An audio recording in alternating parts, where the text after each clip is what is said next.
So you probably know Akihabara as the anime, video games, electronic district in Tokyo. And that's awesome if you're a big anime fan, but not everyone is. Maybe you're going there because someone in your group is, or you're in the neighborhood and you just want to see something that's not just the great selection of anime merchandise you can find in Akihabara. Well, good news, there is still a lot of good things to see in Akihabara that are worth your time if you're not a big anime fan.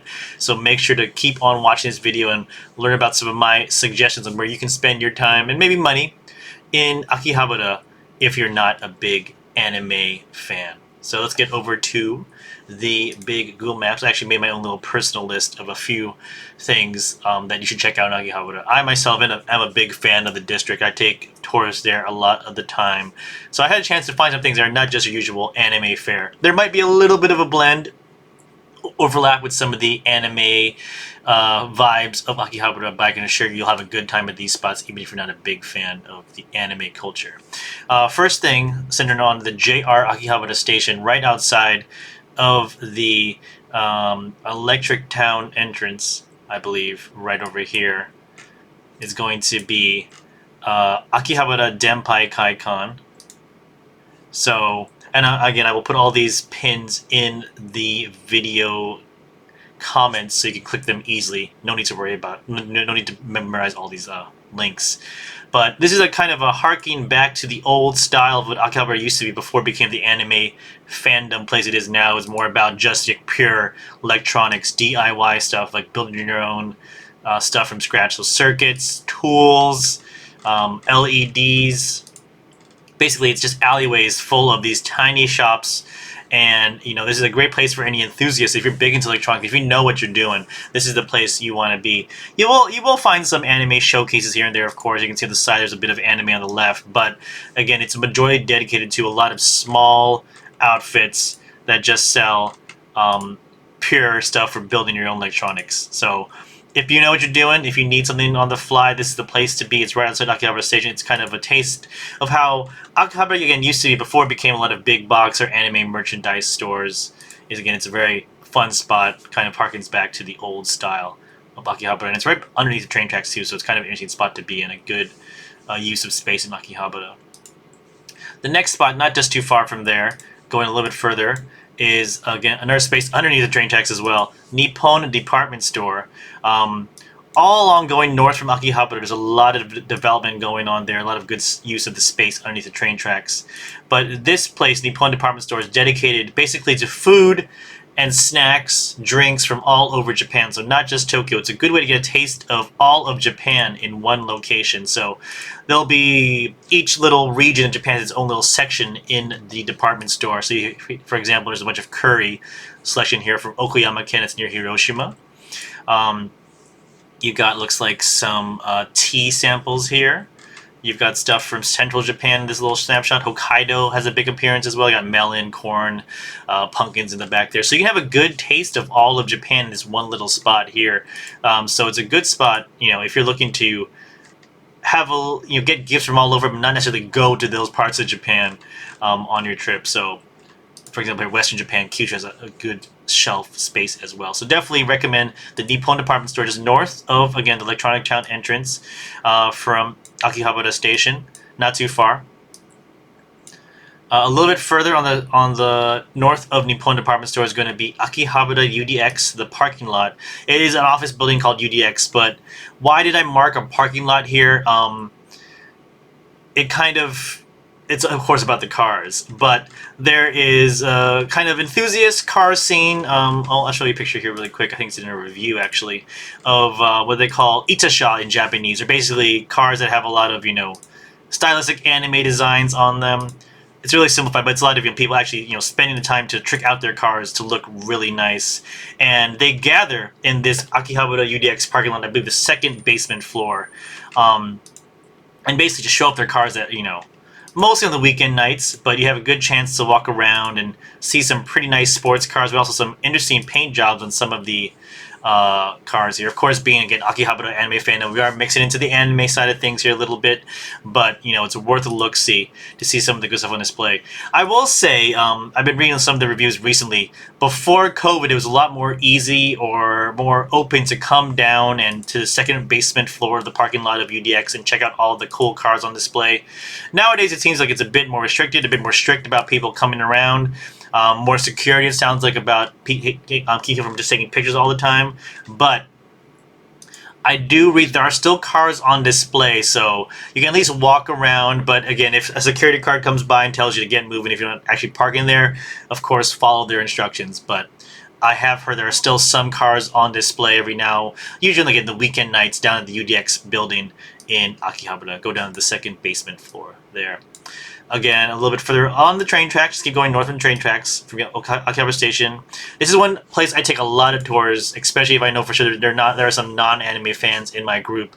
2K540 Aki-Oka Artisan. It's basically an artist alley, again, made underneath the train tracks here. So if you're coming from the south, you can see this great entrance, wide open entrance. Again, it's just using all this space. It's a very bright space, but there's a bunch of craftsmanship or great craftsman stores. People basically just focus on one thing and to do it well. You have a hat store here, for example. You've got pottery over here. Sometimes there's an open market where they just sell a bunch of things right at the entrance on the south side. You've got an umbrella-only store. Japan, a lot of stores are about to doing one thing and doing them well, and this is no exception here.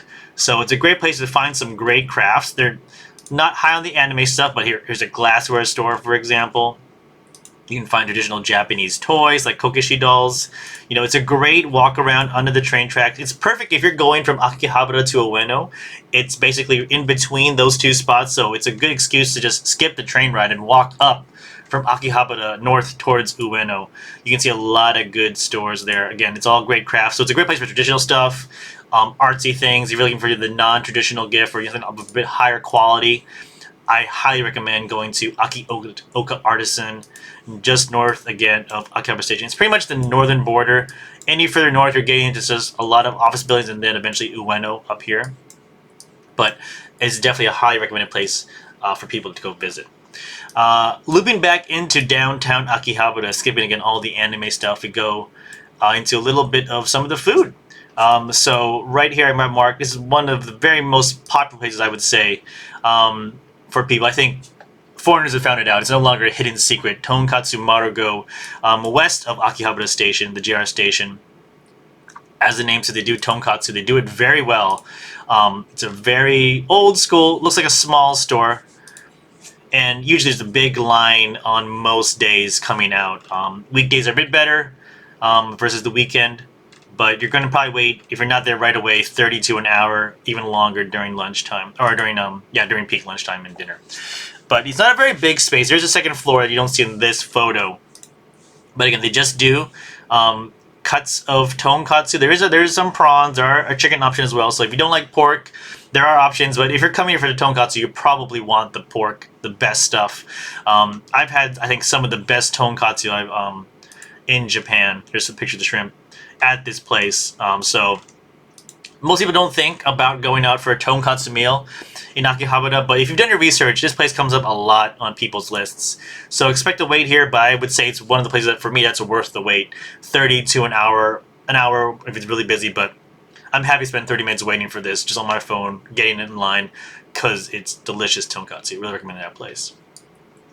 A little further south from Tonkatsu Marugo, just across the Kanda River, across the Manseibashi Bridge, is basically a shopping mall called ecute Kanda. They actually reused the old Manseibashi Station building, JR, I believe, and made it into a nice little shopping mall. So you can see some of the architecture, the train tracks above as well of the building. They actually, kept a lot of the old tunnel style. So when you pop in, and there's some nice accessory shops, cafes in here, but you get a feel of how the station used to look like. If you, again, look at the great train tunnel action. So they reuse a lot of the existing space. There's some good stuff, some train history as well, you can see. But if there's a picture, I can show you the top level. You can go to the rooftop of this building.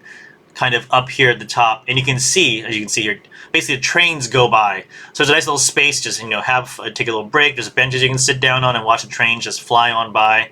Get a kind of good view of Akihabara from a little bit higher up. But it's a nice little garden space at the top as well. So again, you can learn about the history of the Manseibashi station.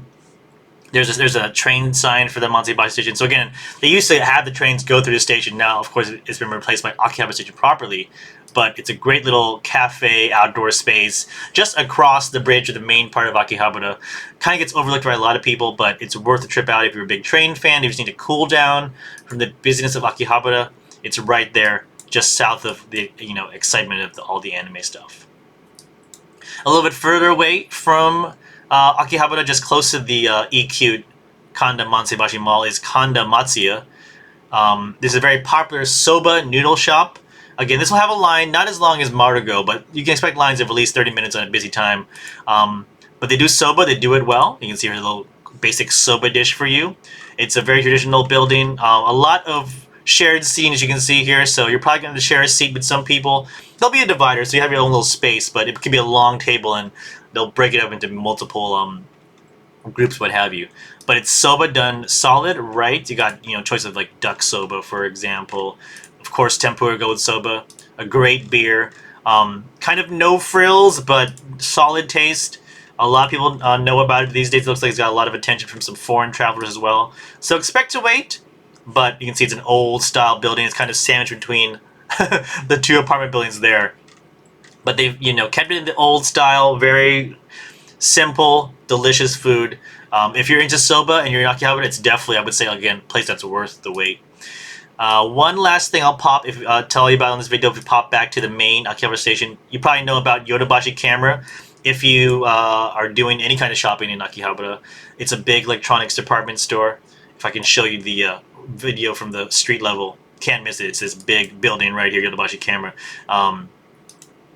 You'll probably go there for not just anime, but buying electronics like video games or appliances. But did you know at the top there is also a batting cage? So if you wanted to, just swing a bat at the top of Akihabara or the top of Yodobashi Akihabara, you definitely can do that. There's a lot of places to swing a bat, and also a golfing range as well. So I'm gonna pull up the link there. So you probably don't expect a lot of physical activity going to Akihabara, but if you wanted to swing a club or swing a bat, you can go to the top of Yodobashi camera in Akihabara and basically, get your activity on. And they're pretty good spots. They're at the top, and it looks like it's all weather, so enjoy it if you can. So that was a quick run through of a lot of stuff in Akihabara. Again, it's not just anime stuff. There's a spread all around, and try even stuff I don't even have on this video or on this map that you can find for non-anime fans. But don't worry, Akihabara is still worth a visit, even if you're not a big anime fan. I would again recommend giving your time to check it out. It's a lot of fun out there. And let me know what you think in the comments if you had a chance to visit. Subscribe to the channel again for more great travel tips in Tokyo and across Japan. And let me know how your travels are going. If this video has been helpful, I'll appreciate your likes and subscriptions. Thanks for watching, and take care. Bye-bye.